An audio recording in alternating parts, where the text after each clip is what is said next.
So నిన్నగాక మొన్న మనం ఒక ఇంటర్వ్యూ చేసామండి, వడ్డేపల్లి రామకృష్ణ గారిది ఒక ఇంటర్వ్యూ చేసాం. సో ఆ ఇంటర్వ్యూ గురించి రాష్ట్ర వ్యాప్తంగా భారీ చర్చ నడుస్తుంది. రకరకాల కామెంట్లు, ఫోన్లు అన్నీ వస్తున్నాయి. అసలు ఏం జరుగుతుంది, రామకృష్ణ గారు ఏం మాట్లాడారు, ఆయనకి ఎలాంటి కాల్స్ వస్తున్నాయి, ఎలాంటి కామెంట్స్ వస్తున్నాయి, దీని గురించి ఇంకేం మాట్లాడదాం అనుకుంటున్నారు. ఒకసారి రామకృష్ణ గారితో మాట్లాడదాం. నమస్తే అండి. సో మొన్న ఇంటర్వ్యూ జరిగింది, దాని గురించి ఒక పెద్ద చర్చ నడుస్తుంది. రకరకాల ఫోన్లు, రకరకాల కామెంట్లు, రకరకాలవి వస్తూ ఉన్నాయి. సో ఎవరి దగ్గర నుంచి వస్తున్నాయి, ఎలాంటి కామెంట్లు వస్తున్నాయి? నేను అన్పార్లమెంటరీ లాంగ్వేజ్ నేను మాట్లాడను, నా నోటి నుంచి కూడా రాదు. ఐఎమ్ ద ఫిలాసఫీ నాది. ఇది బీసీల సమస్య, బీసీల చట్టసభల్లో రిజర్వేషన్ల సమస్య.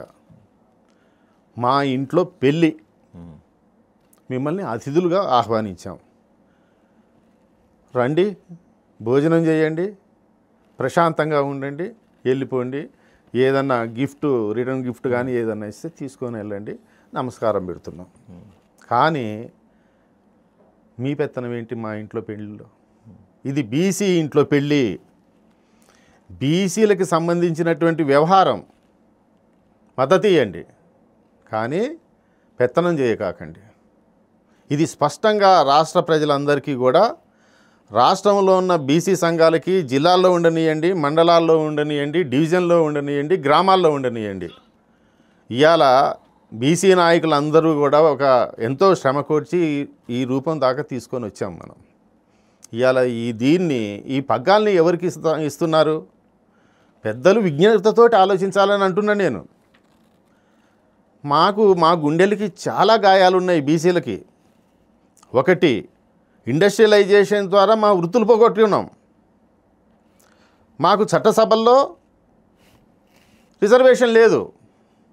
మేము ఎట్లా ఉన్నాం, ఇటు ఎస్సీ ఇటు ఓసీల మధ్య నలిగిపోతున్నాం మేము. మా గుండెలకి గాయమయ్యేటటువంటి మాటలు దయచేసి ఎవరు మాట్లాడకండి. మీ యొక్క వ్యక్తులు, విశారదన్ గారి వ్యక్తులు, నేను ఎప్పుడు ఆయన్ని బాయిసాబ్ అంట, నేను తమ్ముడుగా పిలుస్తా. నేను మీ వ్యక్తులతోటి నాకు వచ్చేటటువంటి మెసేజ్లు మీకు కూడా పంపించా విశారదన్ గారు. మరి అది ఎందుకు అట్లా వస్తున్నాయి, మీ పాత్ర ఏంది? బీసీలందరూ రాష్ట్రంలో కాదు దేశంలో బీసీలందరూ కూడా గమనిస్తున్నారు. మన ఇద్దరం బేరీ చేసుకుందామా? ఎవడీడు ఒక చిన్న ఇది మెసేజ్ చదివి వినిపిస్తా సాయి గారు. ప్రతి వాడి దగ్గర అడుక్కు తినే వడ్డేపల్లి రామకృష్ణ కూడా విశారదన్ మహారాజు గురించి మాట్లాడబట్టే, అరే నాయన మీలాంటి వాళ్ళు ఉండబట్టే సమాజంలో దొంగలు తయారవుతున్నారు. ఈయన మాటలను మల్లిగాడు అంటే దీనిమార్ మల్లన్న వాని ఛానల్స్లో పోస్టు చేయటం, తూ మీది ఒక బతికేనా అంటే మమ్మల్ని బీసీల్ని మీది ఒక బతికేనా అని అంటున్నారు. ఎవరు? విశారదన్ మనుషులు. ఈ వడ్డేపల్లి రామకృష్ణ ఇన్ని సంవత్సరాలు రెడ్డోళ్ళ దగ్గర, కమ్మోళ్ళ దగ్గర బానిసత్వం చేసి ఇప్పుడు నీతి వాక్యాలు మాట్లాడుతున్నాడు. ఇప్పటికీ ప్రతిఒడిని దోచుకోవడం తప్ప ఇంకా వీడు చేసింది ఏం లేదు. నేను ఛాలెంజ్ చేస్తున్నా mister Visharadan and Visharadan group. నా క్యారెక్టరు, నేను చేసిన సమాజంలో చేసినటువంటి సేవలు ఒక దగ్గర కూర్చుందాం, ఇదే ఛానల్లో కూర్చుందాం, ఇదే ఆదాబ్ తెలంగాణలో కూర్చుందాం. నువ్వు ఎవరికి ఎంత చేసినవో తెలుద్దాం. కొన్ని వేల మందికి నిర్వాసితులకి ఉపయోగపడ్డా నేను, కొన్ని లక్షల మంది జీవితాలకు ఉపయోగపడ్డా నేను. పులిచింతల ముంపు గ్రామాల్లో అప్పటి కాంగ్రెస్లో ఉన్నటువంటి జానారెడ్డి గారు లాంటి వాళ్ళు ఇల్లీగల్గా రోడ్డేస్తే 35 సంవత్సరాల తర్వాత ఇదే లోక్ అదాలతులో వేసి 300 రైతులకి నేను నష్టపరిహారం ఇప్పించిన. హైదరాబాదులో తిరుగుతున్న మెట్రో ఉప్పల్ బగాయత్లో వేసినటువంటి 700 ఎకరాలకి సరైనటువంటి న్యాయం జరగలేదని చేసిన ఒకే ఒక మగాడు Vaddepalli Ramakrishna. You know, national highway 9 Hyderabad to Vijayawada up to Nandigama దాకా జరిగినటువంటి విధ్వంసంలో రైతులు కోల్పోయిన భూములకి ఇది సెంట్రల్ గవర్నమెంటు, దీనికి ఇంకా ఎవరు ఏమీ చేయలేరు.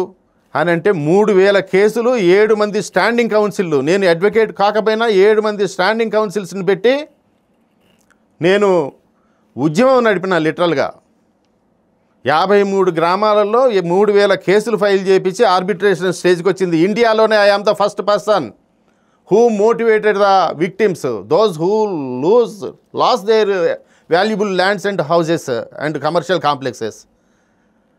ఏమి తుప్పర్ల మాట నిన్న చెప్పాను, నేను చాలా మంచిగా చెప్పాను. నేను నిన్ను ఎక్కడా దూషించలే, నిన్ను ఎక్కడా కూడా పల్లెత్తు మాట అనలే నేను.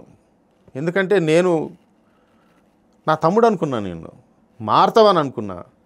కానీ బీసీల మీద నువ్వు చేసేటటువంటి బూర నరసయ్య గౌడ్ ఎంపీ మీద కానీ, బీసీల మీద కానీ నువ్వు చేసేటటువంటిది నువ్వు రియలైజ్ కాలేకపోతున్నావు. నువ్వు ఒక పెద్ద మేధావి అనుకుంటున్నావు. నేను ఒక ప్రొఫెసర్ని అనుకుంటున్నావు. ఎన్ని లక్షల కోట్ల మంది ఉంటారు ప్రొఫెసర్ తెలంగాణలో? ఎంటైర్ ఇండియాలో ఎంతమంది ఉంటారు? ఎంతమంది అంబేద్కర్ భావజాలం కానీ, కాంశీరావు భావజాలం కానీ ఉన్న వాళ్ళు ఉన్నారు? నీ కాంశీరావు భావజాలం ఉన్నటువంటి ఆర్ఎస్ ప్రవీణ్ కుమార్ని నువ్వు ఇవాళ దూషిస్తున్నావు. ఏం సోయి లేదా? సోయి ఉండి మాట్లాడాలా లేదా? నువ్వులో నేను మొదటి నుంచి కూడా జూన్ 2025 నుంచి ఈ యొక్క జరుగుతున్న దాంట్లో బీసీలు మేము ఆవులు లాంటి వాళ్ళం అండి, సాధు జంతువులం మేము. యూనో, మమ్మల్ని రెచ్చగొడితే ఎద్దుల్లాగా మారుతాం, మారి మా కొమ్ములతోటి ఎత్తి కొడతాం అని కూడా చెప్తున్నా. ఇవాళ బీసీ మహిళలు కూడా తన కష్టాన్ని నమ్ముకుంటారు. వాళ్ళు బీడీలు చుట్టుకుంటారు, అద్దకాలు పనులు చేస్తుంటారు, లేకపోతే చిన్న చిన్న పిల్లల్ని పోషణ చేసుకుంటూ ఉంటారు. మరి మీ ఎస్సీ ఎస్టీలు ఇంకా కూడా రాజ్యాంగ హక్కుల పరిరక్షణ వచ్చినప్పటికీ కూడా పాపం మాకే బాధ అవుతుందండి. వాళ్ళు ఇంకా కూడా డెవలప్ కాలేదు. దాని మీద చేయండి మీరు. అట్లా చేయకపోగా పాజిటివ్గా తీసుకోవాల్సింది పోయి మీ యొక్క గణాన్ని వర్గాన్ని మొత్తం కూడా పెట్టండి రా పోస్టులని నువ్వు రెచ్చగొడతావు. నాకు తెలుసు నువ్వేం చేస్తున్నావో. నీ ప్రతి అడుగుని గమనిస్తున్నా నేను. నువ్వు మారాలి విశారదన్.